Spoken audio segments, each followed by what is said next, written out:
অন্য পোস্টে হবে না, কোয়ালিফিকেশন নেই না তোমার।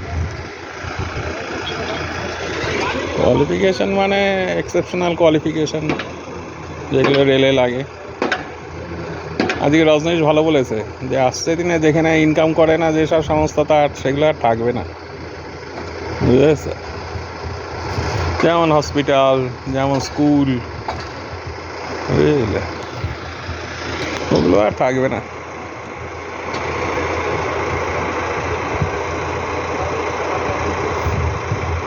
আর সবচেয়ে যেটা বাজে ব্যাপার আসছে দিনে, যে হচ্ছে যে ছেলে মেয়ের বিয়ে দেওয়ার জন্য, মেয়েদের বিয়ে দেওয়ার জন্য ছেলে পাওয়া যাবে না। কেন?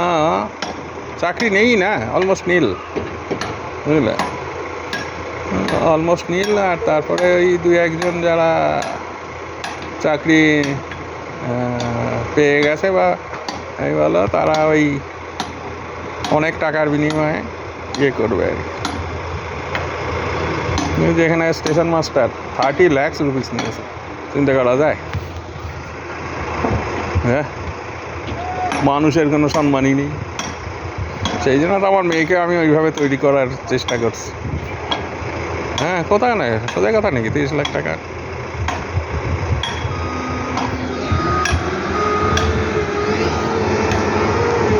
ভালোই পেয়েছে। হ্যাঁ, সে তো দেবেই। এমন অবস্থা যে মেয়েদের লাইন লেগে আছে, এই তো ব্যাপারটা।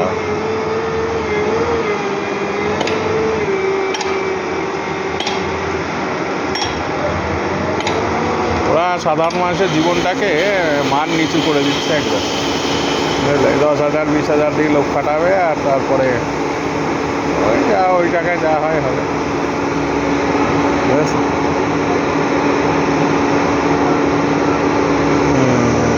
তবে কি, হয়তো একজন দুজন টিচার থাকবে না,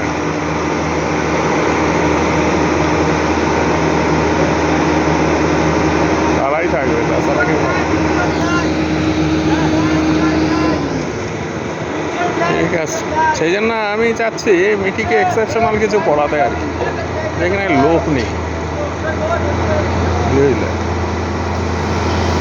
লোক থাকলে সেখানে হবে না, ওর ধৈর্য থাকবে না অত, বুঝেছে?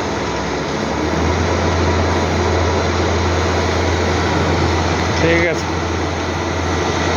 কিন্তু এই যুদ্ধে আমাকে জিততেই হবে না, বুঝলে? ঠিক আছে, ওকে।